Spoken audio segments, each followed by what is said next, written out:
Oh, hi, Phil. Are you ready Hey, for the Josh. top 5 highest selling hockey cards this week? Yes, I am. Let's go. Let's Okay. get her done. Okay. Very exciting. Good cards this week. 5. Well, the Cup has only been out. 2022, the Cup, for a few months. We already have a monster sale, Phil, that comes in at number 5 this week. To start off our countdown, this Sidney Crosby and Connor McDavid Dual Shields 101 sold by Golden for $29,280 US. It's in a PSA slab, authenticated but not graded. The shields are game used, and it's the only sale that I can find of a Crosby McDavid dual shield card. Not sure if it's the first one produced by Upper Deck, but the first sale that I could find. So, do you like this combo on a dual shield? Do you like to see McDavid and Crosby here? I love this card. I don't know if I would pay 30 grand for it with no auto, and it's the Cup, so they're also game used patches, right? Not just player worn. Yes. So that's pretty epic that both of them have a game used patch, and it's kind of like our version of NBA Logo Man, right? And they go pretty wild for that stuff. I don't know. I think this must be a very big, precious collector with a big PC, because that's the only way I could see someone going for this. I don't know if I would go for it at that price, but it's a beautiful card. I mean, what do you think about the authentication? Would you have done that? I don't think that would have been necessary. Well, if you're going to spend $30,000 on a card, you want to know it's probably not fake, right? So that's a good point. Yeah, I think most people would question if it was graded. I don't care if a 101's graded or not. The grade doesn't matter to me. Yeah. I think this would have just someone who pulled it automatically thought they had to grade it. I feel that's where the hobby's going. It's just it automatically has to get graded, and I think that's what it might have happened. Or maybe the auction house recommended they do it too. You never know. Good point. Scenario. Now, what do you think of the combo though? It's kind of interesting. McDavid, Crosby. Is it like Canada Pride thing? Is that the vibe going on here?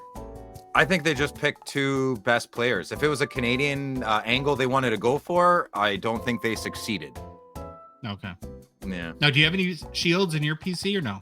I do not have any shields, actually. I'm not a big shield guy. Yeah. All right. Yeah, the ultimate boys, the ultimate people are very big shields. Oh yeah. Yeah, that group is huge. Ready for number 4? Let's go. For the first time, Bedzy makes his debut on our top 5 cards weekly videos here, Phil. $40,000? Yeah. That's biggest wild. Public sale ever for a Connor Bedard card. It's a 2023-24 Metal Universe 97-98 Retro Gold PMG 101 PSA 7 that's sold by Golden on December 7th. It is a pretty looking card though, huh? The 101 PMGs are beautiful. I'm floored by this $40,000 price tag. This is legit, 100%. Yeah. Wow. I can't, after just a card we saw. Well, I wouldn't pay 10K more for that. Yeah, that's crazy. Well, you know what? I hope the buyer is happy because you got a 101 metal rookie Bedzy. Sure. Now there's 4 PMGs in the 2023 Metal Universe set. This one would be the most sought after, likely. Here's my question for you though. Had this sold, let's say right around October 1st, before Bedzy boarded the struggle bus that's been 2024-25, what would this have gone for then? Yeah, maybe like 39.5. Maybe the person who bought this obviously doesn't watch the struggle bus. No, but I'm saying before the season started and he started struggling, this would have, I think, sold for a lot more. I think this would have sold for like 75,000 in early October. I would normally disagree with you, Josh, but you like to disagree with me, Phil. Yeah, I know. I can't. This got 40K ticket on it, man. That's unbelievable to me. Unbelievable, man. Who is buying? I want to know who's buying these cards. Can you contact us? I would love to interview you and just talk to you. I'm passionate. I'm not coming at this with a money angle. Not at all, you know? Well, there's another way you could look at it. When Metal Universe came back for 2020, the 97-98 Crosby PMG sold for like 160,000 US. So comparatively, I don't know, 40,000 could be seen more digestible in that context. And I think the other thing too is this is a card where if you really believe in Bedard, now is probably the time to buy because the stock is hurting. And I don't know if the kid turns it around, ends up being a Austin Matthews type Connor McDavid type generational player, this could end up looking like a pretty good deal down the road. He's got the skills. I mean, even the games he's not playing that well in, you watch it, he's a pretty phenomenal athlete altogether. So the sky's the limit for him, whether it happened. He'd have to hit his ceiling for these prices to make sense. Oh, of course. Yeah. Or it could be, if he doesn't pan out, if he's the next Alexander Daigle, this could be... Why you gotta hurt me? Why you gotta hurt me like that? All right. All right, let's go on to number 3. Oh. Yeah, Bobby Orr. There we go. Coming in at number 3 this week is this beauty, a 1966 Topps Bobby Orr SGC 9. You've heard of Bobby Orr, right? Yeah, not too shabby. He played defense, I think, for Boston. I'm not sure. Yeah, good. You're learning, Phil. This is great. I'm learning. This exact card sold via Heritage in May of 2021 for $78,000. So 23% drop since the pandemic. But check this out, though. Last sale of a PSA 9 was in February of 2019, $204,000 US. Wow. And I think SGC grades a little more difficulty. That's my official word. Look at this card, though. Do you think if it was just a little bit more to the bottom, it would have hit the 10? Yeah, right to left is off a little bit too, right? Pardon me? A little more space on the border on the right than on the left. Yeah. Too. Oh, yeah, good point. The top, what a beautiful card. Look at I'm a corners guy. I'm the cliche corners guy. I want crisp corners, yeah. Nice SGC discount, though. If a PSA 9 sells for over $200,000, to get an SGC 9 for $60, that's a smart deal, if you're asking me. You could get 3 for 1, almost. Almost 2, 4 for 1. Now, what a week, Phil. We're at number 3 and 60,000 doesn't even make it into the top 2. What? Oh, I know. Okay, yeah, I know one. What could be the other one though? Oh, it's related. Kind of the same. Yeah, number 2, our first 6-figure hockey card sale this week is a 1979 O-Pee-Chee Wayne Gretzky rookie PSA 9, sold for $102,000 US via Heritage. Now, Phil, the PSA 9 pop count is 95. Wow. And there's only 2 graded higher. As we know, there's 2 PSA 10s. This card, a PSA 9, peaked at $272,000 US in April of 2021. And this sale, $102,000, represents its 2-year low. So what's going on? Is it similar to Bedard here? Are people worried Gretzky's not going to pan out? Or yeah. I think that's just the economy. I think that's I think things are just leveling out. That's too high before. I mean, we're talking 6 figures here for hockey cards, but let's stay in that realm. I think things are just trying to find their baseline again.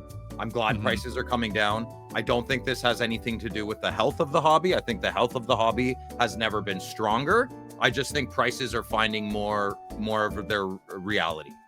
So I think good time to buy. This is a buyer's market, you know? It is a population of 95 too. I think another thing you have to understand when it comes to the Gretzky rookie, with 95 of these, there's going to be a spectrum of condition and eye appeal. There's a number of PSA 9s that people have analyzed that they think are better condition-wise than the PSA 10s. And there's going to be some weaker 9s too, and that can affect the price. I don't know how this particular copy fits into that analysis, but that's another variable that you have to add into the equation there. It will be interesting, though, to watch sales of these to see if any of them go below 100,000. That hasn't happened since January of 2021.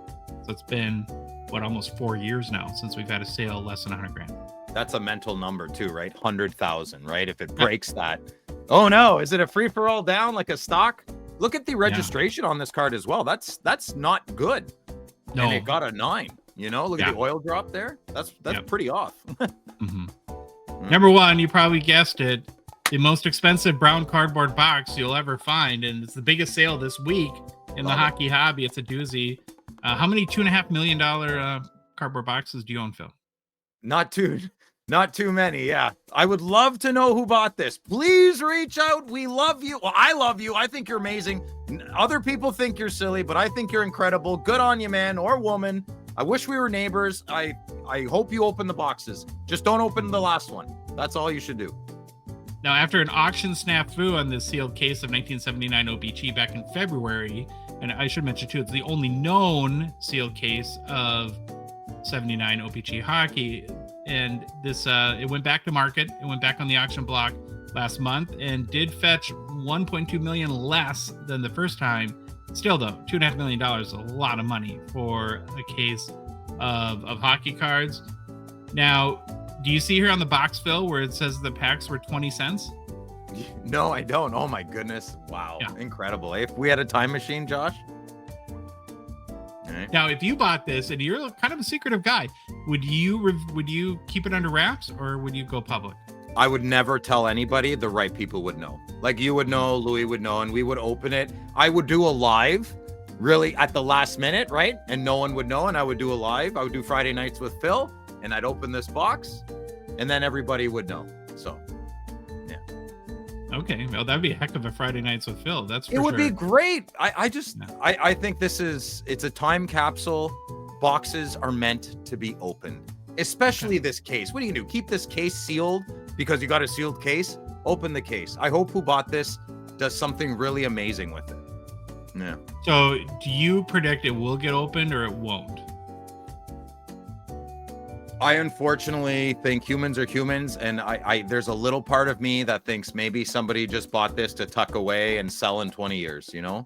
I hope that's not the case. I really don't. I hope there's a silly rich guy out there that's frivolous with his money and he bought, listen, man, if someone's worth 100, 250 million, this is nothing. You know, it's not a big deal. So they would open it with their family. I hope they record it. I would love to live through you, sir or ma'am. Yeah. What would you do, Josh? Would you tuck this away for 20 years? Yeah, until I broke down about 3 days later and then I'd open the whole thing. Yeah, okay, I'm glad you said that because I'm like, you wouldn't be able to last very long, dude. No, not at all. Well, Phil, that's your top 5 sales this week. A pretty good week, okay. Crazy hectic week. Did you see all the cards on Slab Sharks too? It's not even a plug. I'm just saying, like, there was over 4,000 cards. I couldn't even pick one. Even Fanatics was a lot beefier than it normally is. You know, December hockey, it's good, man. Our hobby's doing good. I love it. Well, we'll be back next week with another edition of Top 5 Hockey Card Sales. Make sure that you listen and watch the Hockey Cards Gongshow podcast. You tune into Fridays Nights with Phil live on YouTube, and we'll see you all next week.